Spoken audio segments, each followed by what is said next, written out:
I know you're scared. Yeah, I do too. Yeah, if I were you. I know you're scared. I do too. If I were you. You better bring your A game.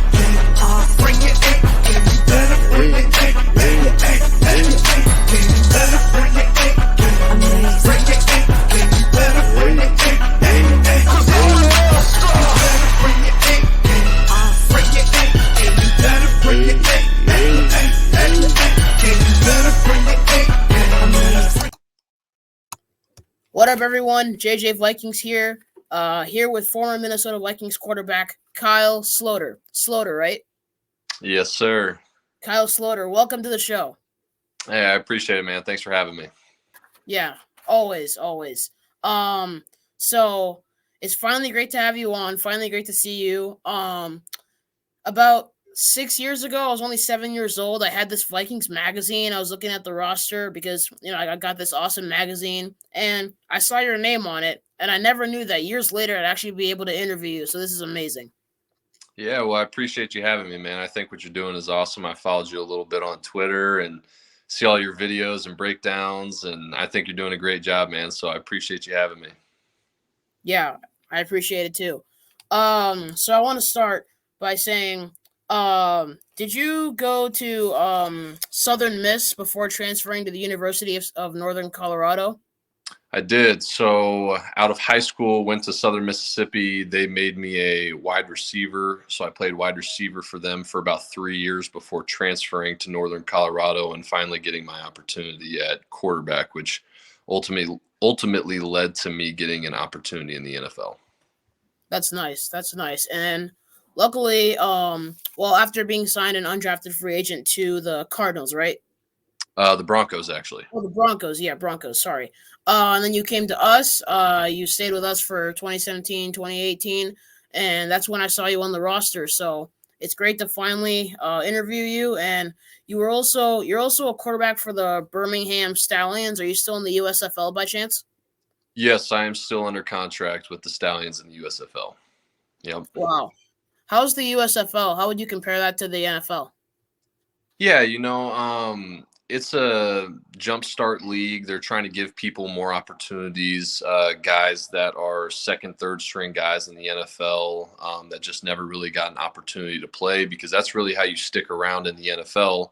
You got to get on the field at some point in a regular season game and show what you can do. So I have been really thankful for the opportunities afforded to me. It allowed me to go back to the Jacksonville Jaguars at one point, and to continue to pursue my dream. And the most important thing for me at the time was to play. I had been a backup in the NFL for 5-6 years and really just wanted the opportunity more than anything to get out there and play again. Because I think, we all love the other things that come with playing in the NFL, but, more than anything, we love the game. And we fell in love at a young age of, either playing quarterback or receiver or going out there and hitting somebody. We just love what football brings to our lives. So I was really excited for the opportunity just to go out there and be a regular starter.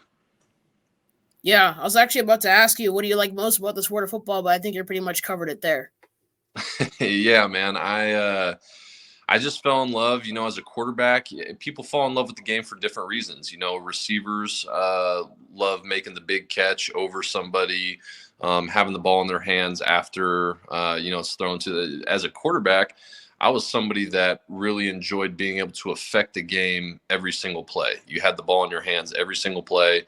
I was somebody that I felt like wanted the extra pressure on me because I'm kind of different in the sense that I trust myself more so than I trust other people with the outcome of things. So, I knew how much effort and, time I would put into being ready to play and perfecting my craft. And I just felt like, if you put that much time and effort into it, that the ball should be in your hands. So I always loved being a quarterback, and that's kind of why I fell in love with the game. I also just love throwing things. So, and felt I was pretty accurate at throwing a football. So yeah, I love the game for a lot of different reasons. I think the discipline that it brings to your life as well is another huge plus as well. Yeah, and after being on the Broncos in 2017, you then come to the Vikings, and then you're there from 2017 to 2018. What was your experience there like? Did you really enjoy it? Because I've seen the Vikings facility, I've been there in person, met a couple players. Very, Yeah. very nice community, and I wanted to get your perspective on it too. Yeah, no, I loved it. And I say this all the time. From the different teams that I've been on, I feel the most like a Viking just because that was the place that I spent most of my career. Because I really got there at the beginning of 2017, but I was also on the camp roster through 2019, so it was almost close to 3 years of living in Minnesota. Even though I wasn't on that team in 2019 and had gone to the Cardinals by then. But so many good friends out there. They really welcomed me with open arms. The community, the Vikings fan base welcomed me with open arms. It's really nice. It's all about, to me, the culture of what Minnesota is. It's nice people, down to earth, hardworking.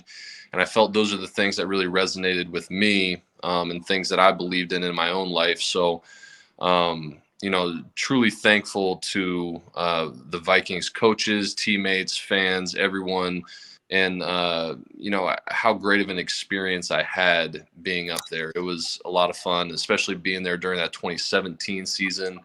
Um, when we went to the NFC Championship, we thought we were going to get to play a home Super Bowl in US Yeah. Bank. Didn't end up happening. We got Mhm. close. But so many great memories with those guys and so many guys on the team that I still talk to. So, in my heart, I feel like a Viking.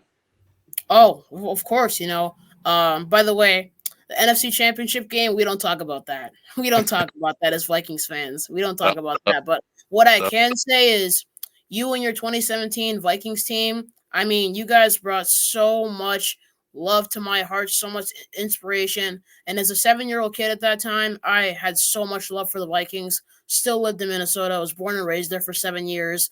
yeah. 2017 was my best year ever as a Minnesota Vikings fan by far. By far, Stephon Diggs, Oh, Adam Thielen, and I felt yeah. like Jarius Wright wasn't getting enough hype either. He was a solid wide receiver three. Stud. Um, just everything about that team. On defense, you have Everson Griffin, Daniil Hunter, Brian Robinson. Just so Yeah. many great guys, so many weapons on that team. And of course, prime Adam Thielen. Adam Thielen, who went up Oh, and made those big catches. To this day, I remember his big catch over Marshawn Lattimore against the Saints in the playoffs of that year, and the Minneapolis Miracle, Stephon Diggs. And by chance, in the preseason of 2017, did you ever get a chance to play, or were you like still on the practice squad, or like what position were you in?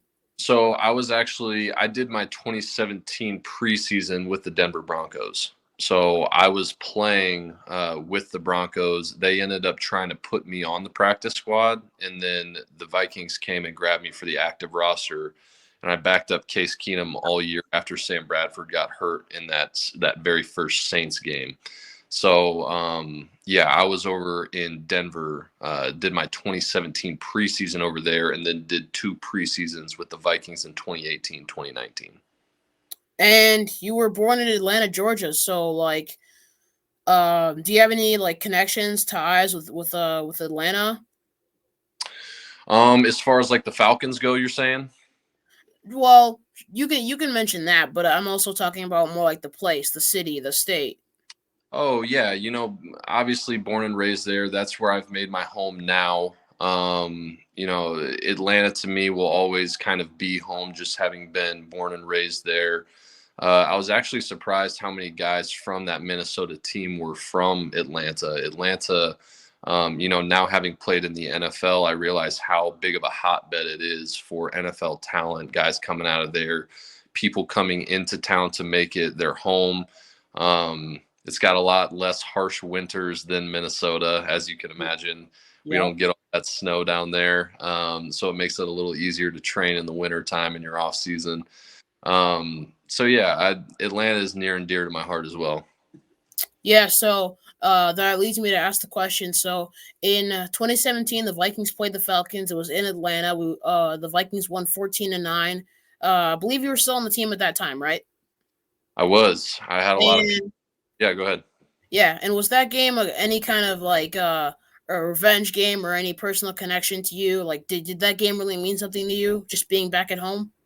Yeah, wouldn't say revenge just because I hadn't been there, on that team. I grew up an Atlanta Falcons fan.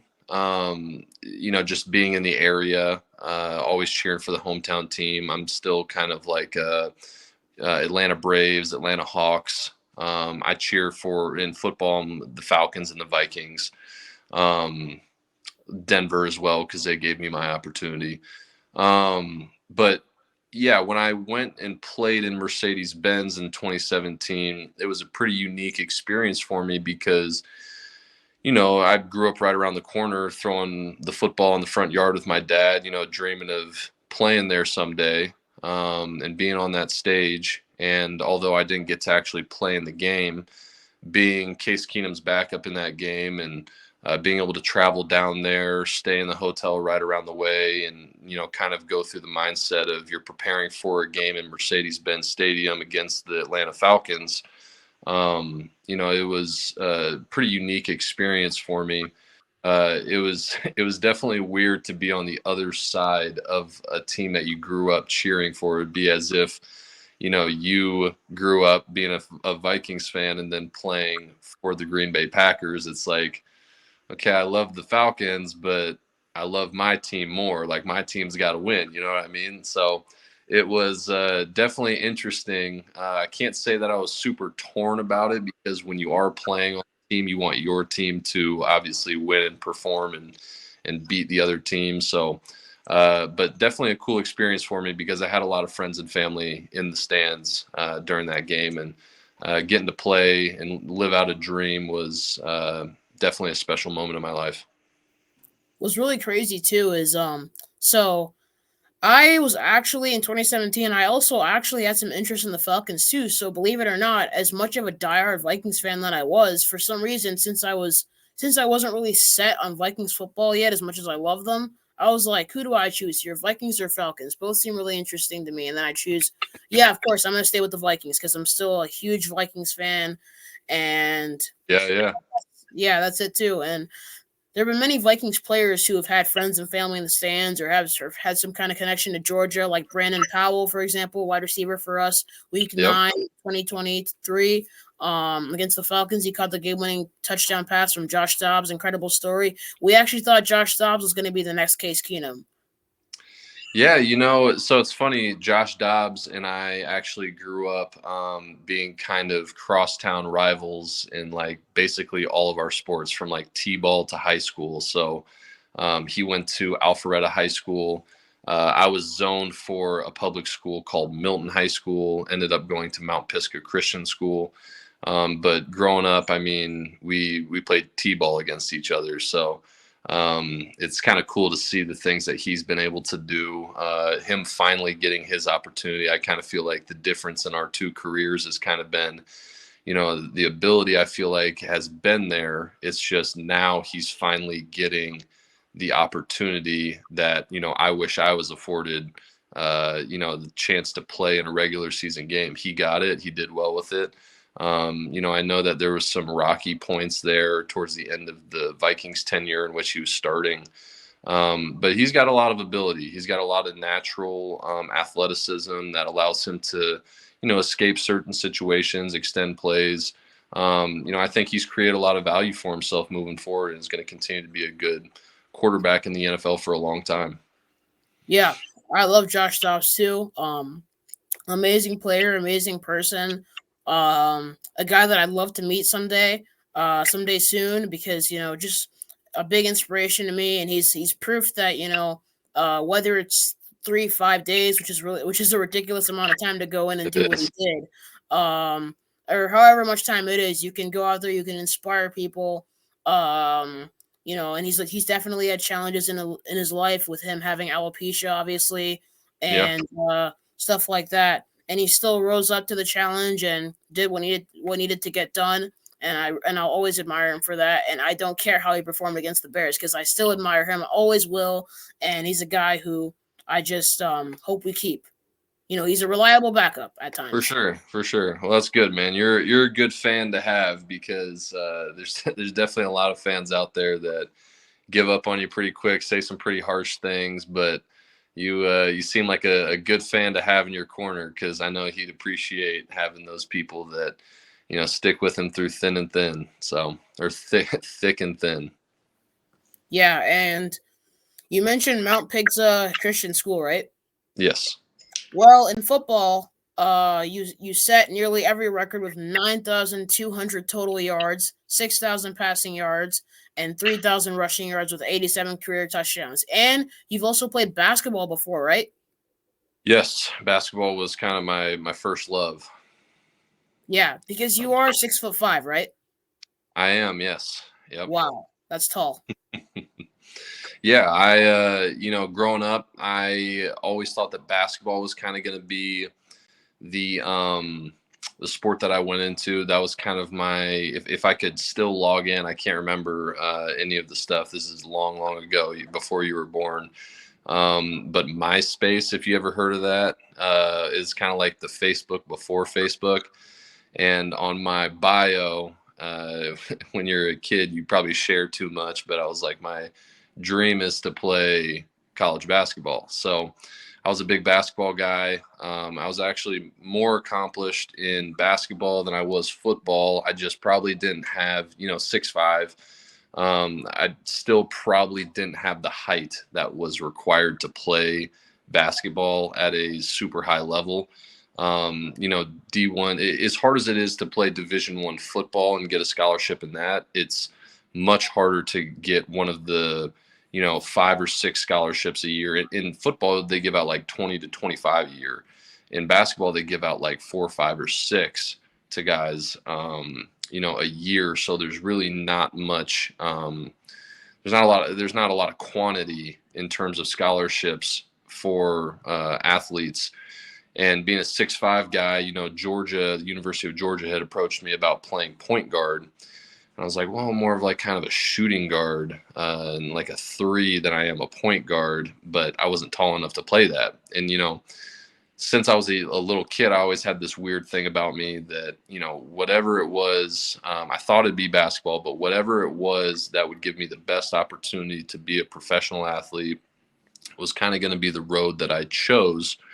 And so I'm a 6'5" quarterback that I feel like I can run pretty well, throw pretty well. I'm accurate. I feel like I understand the game.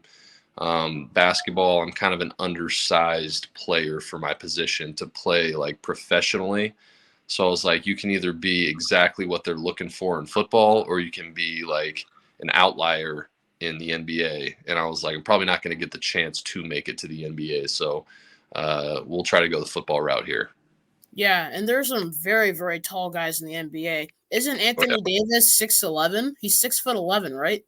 He's up there. If he's not 7 foot, he's definitely 7 feet with shoes on. But you got to be. I mean, unless you're Russell Westbrook, with the vertical that he has, or like a Derrick Rose who's like 6'4" with the vertical he has. Like, I was athletic, but I'm not. I don't have a 40-inch vertical. I've got like a 32. So like I'm not going to drive the lane and dunk on you. I can dunk a wide open, fast break, but I'm not going to be I can't jump over you type of thing. So, and that's kind of what they're looking for. They're looking for guys that can rise up over people and perform athletically the way they need to in the NBA. And I was more of a sharpshooter kind of guy. So I went into football feeling like that gave me the best opportunity. And I also wanted to say, isn't the USFL season shorter than the NFL? It's like 10 games, right? It is 10 games, and then you have 2 playoff games as well if you make it to the championship. Yeah, so since it's a shorter season than the NFL is there anything in particular that you like to do during your free time? Yeah, it's funny. I have a basketball court at my house. Still like to shoot. I like to fish. I like to go check out new restaurants with friends, and always kind of looking for a new good food spot. Um, yeah, I mean, a number of things. I'm kind of getting into the YouTube stuff, which has kind of been a little passion project of mine. Um, I enjoyed being around the game of football, not only playing it, but kind of explaining it to people in a sense that I like to teach people about the game and what they're seeing on the field. Because, there's a lot of people out there that if you don't really have the experience of being in an NFL film room or like a quarterback room, you just don't have the opportunity to learn about the game at a deeper level. So I'm kind of entrenched in that right now. I like looking at, different investment opportunities, wealth building strategies, things like that. I've got my hand in a lot of different things at the same time. So I'm talking some adult stuff right now that you probably won't have to worry about for a while with investments and whatnot. But good to think about. Good to start learning that kind of stuff. I know they don't teach you a lot about that in school, but something that I wish they had when I was your age. Now looking back, Yeah. I mean, my mom teaches me some of it, you there know. you're ahead of the curve then, because I didn't know anything until like 6-7 years ago when I started with the Vikings. Like started when I was on the team with the Vikings. So you're ahead of the curve for sure. You're gonna be in a good place. Yep. And have you played in the XFL before? I have. So I played in the XFL this last spring. Did 7 games with the Renegades. Had my differences with the coaching staff, and ended up being released from there, and then went to the USFL for a second season, and we won the championship under Alex Magoo, who's now with he's a Packers there. So we had a good season over there. Ended up being a part of a championship. It was kind of fun to be a part of. Didn't do a whole lot, but it's kind of like in a group project where you get an A just because everyone else did the work. I was a backup quarterback and got to stand there and uh, not get my body too beat up. Wow. Yeah, that stuff, as I saw on the Kirk Cousins, like the Kirk Cousins part of the quarterback documentary, his body really was beat up. His ribs were hurting bad. Parts of the season, he was taking big hits, and Kirk Cousins took the most hits in 2022 in probably week 9 against the Commanders. Yeah. Deron Payne and many other guys were hitting him really hard, and specifically on a deep ball to Justin Jefferson that I saw where like he kind of stayed down for a while. And luckily, he was able to get back up safely. And have you ever taken like one of those like hits to remember? Those really big hits to remember? Yeah, there's one on Instagram right now that I'll be scrolling through like reels and stuff, and I'll pop up, and it's a huge hit on me. That's kind of like this is before your time as well, but they used to do a jacked up segment of Sunday Night Football where it was the biggest hits from that week or whatever, or maybe it was Monday Night Football, but the segment was called Jacked Up. So I got hit pretty hard in my first season in the USFL, and the reminder of that hit is constantly playing on Instagram, so I get to see that probably weekly. But yeah, man, I think one of the things that people don't really see or think about is, the health and well-being of professional football players. Like, so for myself, I would have considered myself a pretty good athlete, could run around, make things happen with my legs. I wasn't like a Lamar Jackson type, but I was like a Justin Herbert type. Like I can use my legs when I need to, and I was relatively fast. Well, I play 1 year. I go from being a backup in the NFL, body feels perfect because I really haven't taken that many hits. I go play in the USFL for 1 season, 10 games, and they don't really protect the quarterback there the way they do in the NFL. So people are diving low at your legs and all sorts of different stuff. But I ended up week 1, I broke my left hand. I went out there week 2, tore my groin. And this whole time I didn't miss a game. I kept playing because if this was kind of like a second chance to get back into the NFL. So if I hadn't played in these games, then I wouldn't have made it back to the Jacksonville Jaguars. So I was like, if you don't keep playing, your career's over type of thing. So you might as well try. So I tore my groin, had a grade 3 tear of my groin that they were talking about surgery at one point. I played with that for 6-7 weeks until it finally got to a place where it was okay. And then I tore my MCL, LCL, separated my shoulder. So that one season, I still haven't fully recovered from that. My knees don't feel very good. It's kind of changed the way that I play football and how dynamic I feel like I used to be. It's made me think a lot about my health. It's made me consider whether I want to even keep playing football. So there's a lot of different, playing football is a rough sport. And the older you get, I'm almost 30 years old, the older you get, the harder it is to recover.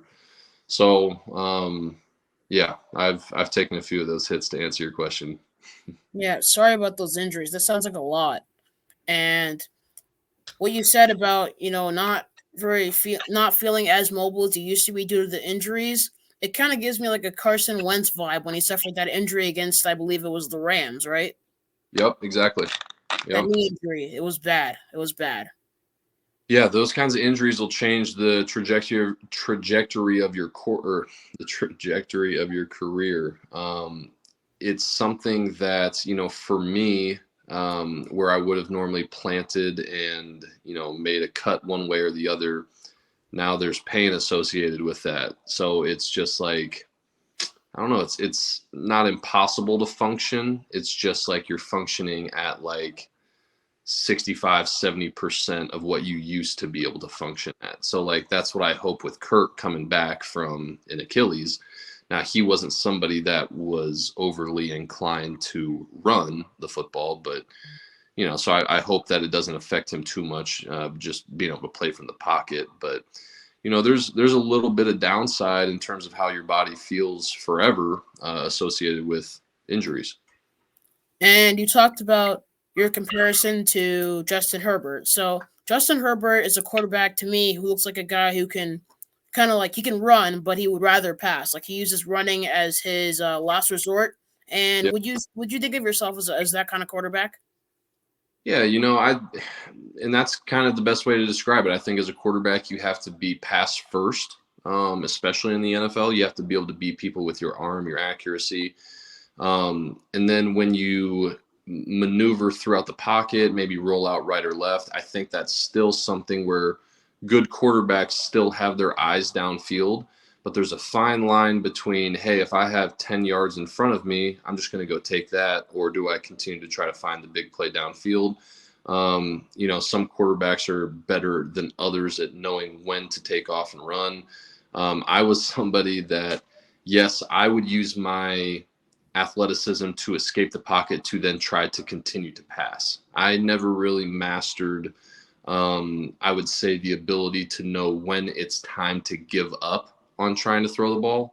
I always wanted to like make the big play downfield, the broken play, kind of like more so what Patrick Mahomes kind of does, where he runs around and tries to like keep his eyes downfield. Now Patrick is better at doing that and then understanding, hey, I got to go get 5, 6, 7 yards.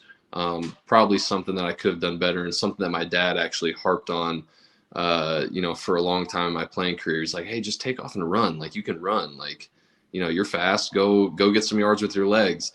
And I always felt in the back of my head, if I wasn't looking to pass the ball, that I was doing something wrong. So I'm definitely one that, like Justin Herbert, tries to extend to pass. Yes. And if you were to compare the USFL to the XFL, which league would you say, in your opinion, is better? Yeah, so better for different reasons. So I would say that the XFL was a league that put more resources and more money into, like, from the player standpoint of showing up every day and being in a good facility. When you travel, you're in a nice plane. When you stay at a hotel for away games, the hotels were nice. The food was much better in the XFL, like pregame meals, just things like that. The USFL, I felt like the talent was better. in terms of like when I went from the XFL back to the USFL, I felt like there was a noticeable difference in the talent level. And the reason I feel that way is because there, when the USFL was first starting up, they had signed all the available, like the pool of players that are considered professional football players. They all had to, if you wanted to play that year, that was, not in the NFL. If you wanted to play professional football in America, you had to play in the USFL. So they signed all these guys and they made you sign a non-compete so you couldn't go from the USFL to the XFL the next year.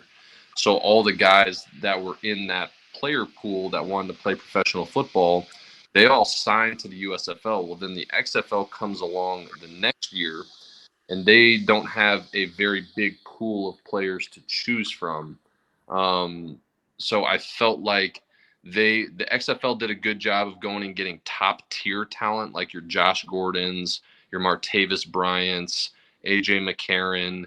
They had more star power at the top, but through the whole roster, I felt like it was less talent than if you went through the USFL. Like body for body, I felt like there was more talent in the USFL from top to bottom.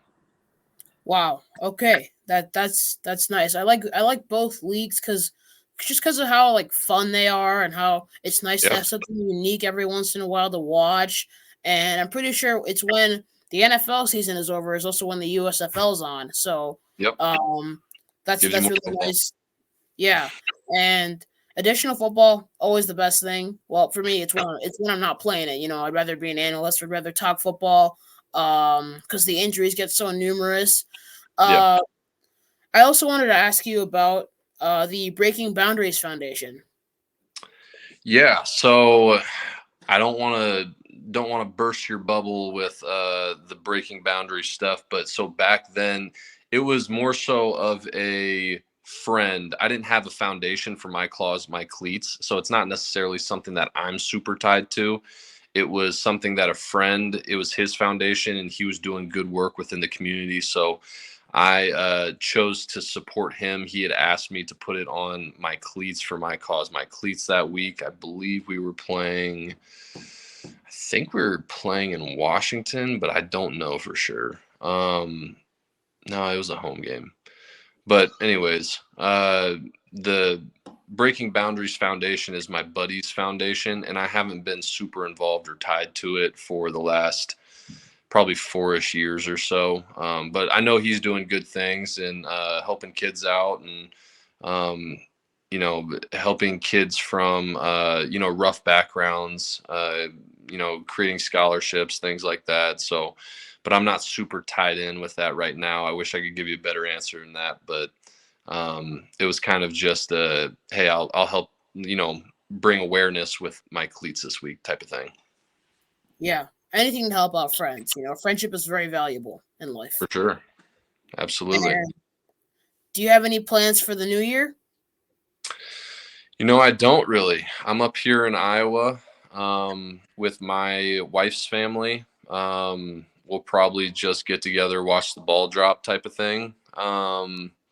But it'll be small. There's snow on the ground and whatnot, so probably won't go anywhere, do anything too crazy. Probably stay inside, keep warm, and maybe make some good food, that type of thing. But nothing too crazy. If I was in Atlanta, I might go out with friends or something like that, where it's not quite as cold and there's no snow. Probably a little bit easier to travel, but just keeping it low key here in Iowa. Yeah, that's awesome. I like everything about you. You're a great player and a great person. And I wanted to thank you so much for coming on my show. And I wish you all the best for 2024 and the rest of your football career. And much appreciation. Absolutely, brother. Appreciate you having me on here. I think it's incredible what you're doing at such a young age. As you move forward, you're going to gain so many valuable life experiences and skills.